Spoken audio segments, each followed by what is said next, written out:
Hey gorgeous, this is Calixta's art director Margot, and this is my first time using HiMirror's HiShine Plus. First, we're going to start off by cleansing our face. I'm using Perfect Whip by Senka.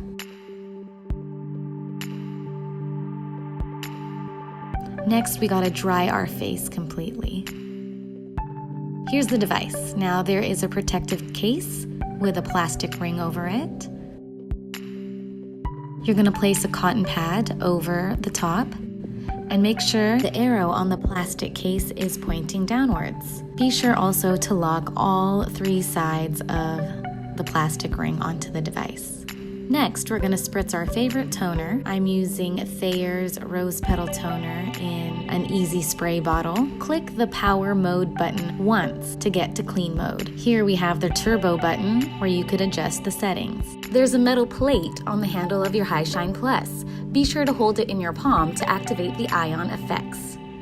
Now you're going to massage from the inside of your face going outwards, down and up. Don't forget to go on the other side as well. And your neck. Now it's time to moisturize. I am using Makiling Herbarium oil. I'm going to spread it evenly onto my face and my neck.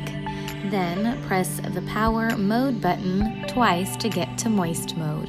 I'll massage my face the same way I did during clean mode.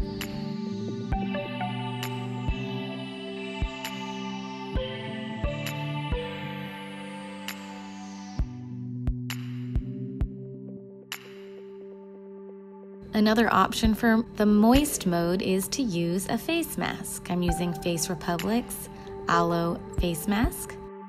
Put it on your face.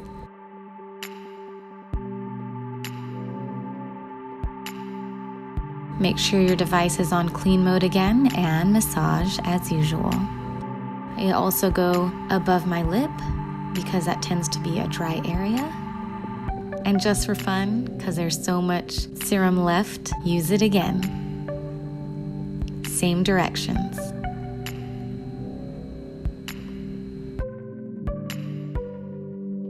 Now, after moist mode, I go into cool. This is my favorite part. It depuffs my under eyes and closes my pores. Use the warm mode by pressing power mode one more time to circulate blood within your face. And there you have it. I super love HiMirror's HiShine Plus. The cool mode is absolutely my favorite because I do have puffy eyes, but I'm excited to keep using this. Let us know what you think by commenting on our video.